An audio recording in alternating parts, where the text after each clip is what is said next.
By 7 a.m., almost all the combatants of the Alamo garrison were overwhelmed and slain, along with a large number of Mexican soldiers making the assault on the walls of the Alamo that originally surrounded us right here where we are standing in today's Alamo Plaza. At this time, we call upon the ladies of the San Antonio Legacy Association and descendants to begin to light your 13 candles to commemorate the 13 days of the Alamo siege and battle. As they proceed with the lighting of these 13 candles, we will hear an eyewitness account that was written in the military journal of Mexican engineer Colonel Enrique de la Peña, as he recalls the scene that he saw from outside the Alamo walls.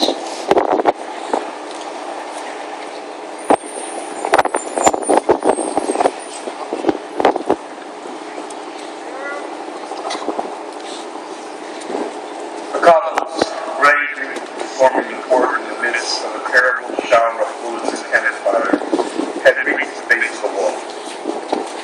General Cox, looking for a starting point from which to climb, had advanced frontally with his columns to point the second and third columns, all united at one point, mixing and forming as a confused mass. But disorder had already begun. Officers of all ranks shouted, but were hardly heard. The most daring of our veterans tried to be the first to climb, which they accomplished, yelling wildly so that room could be made for them, at times climbing over their own comrades. Others, stand together, making useless efforts, obstructing each other, getting in the way of the more agile ones, and pushing down those who are about to carry out their courageous effort. The sharp reports of the rifles, the whistling of bullets, the groans of the wounded, the cursing of the men, the sighs and anguished cries of the dying, the arrogant harangues of the officers, the noise of the instruments of war and the inordinate shouts of the packers who climbed vigorously bewildered all and made of this moment a tremendous and critical one. The shouting of those being attacked was no less loud, and from the beginning had pierced our ears with desperate, terrible cries of alarm in a language we did not understand.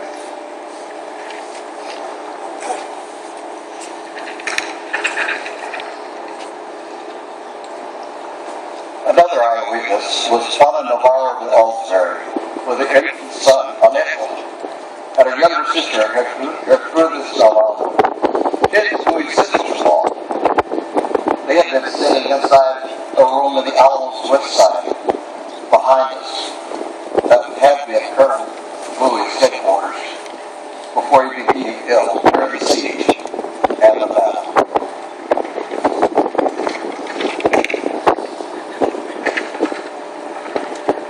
During the final struggle, I looked out and saw the surging columns of Santa Ana assaulted at Alamo on every side. I could hear the noise of the conflict, the roar of the artillery, the rattle of the small arms, the shouts of the combatants, the groans of the dying, and the moans of the wounded. The firing came closer to where we were, and then I realized that the brave Texans had been overwhelmed by the Mexican soldados.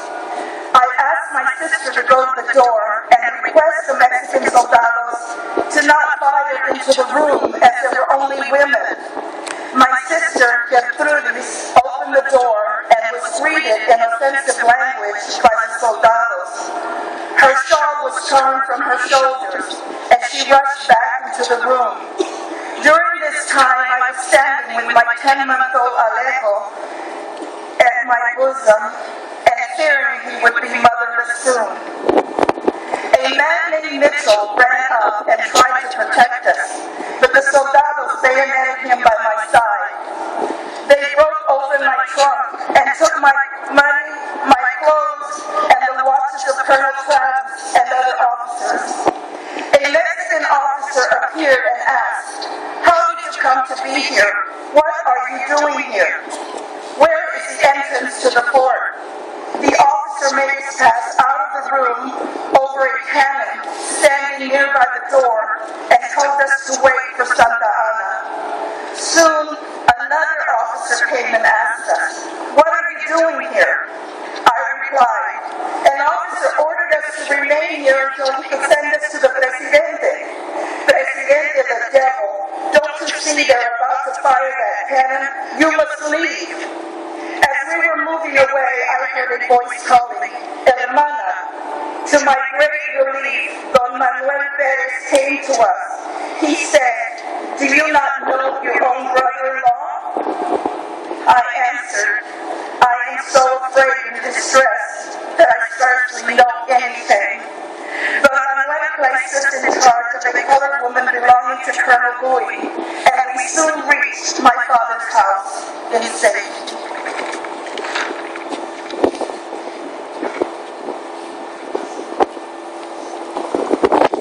And now, in an act of historical reconciliation and remembrance,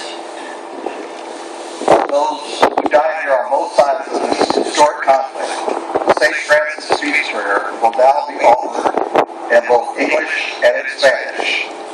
This morning, we are honored to have San Antonio City Councilman Carlton Soul to read the prayer in English, with Robert Benavides, the chairman of the San Antonio Living History Association, to read the prayer in Spanish. Lord, make me an instrument of your peace. Señor, hazme un instrumento de vuestra paz. Where there is hatred, let me sow love.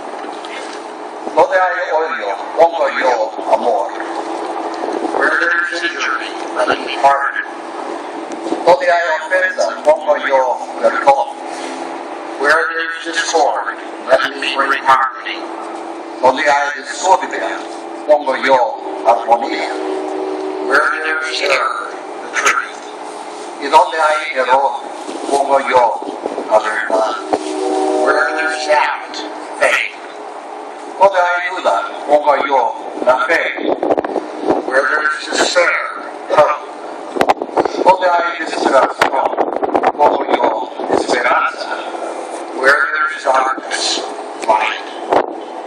Donde hay tinieblas, pongo yo la luz. And where there is sadness, joy. Y donde hay tristeza, pongo yo alegría. O divine master, O divino maestro, grant that I may not so much seek to be consoled as to console. que no me empeñe tanto en ser consolado como en consolar, To be understood as to understand.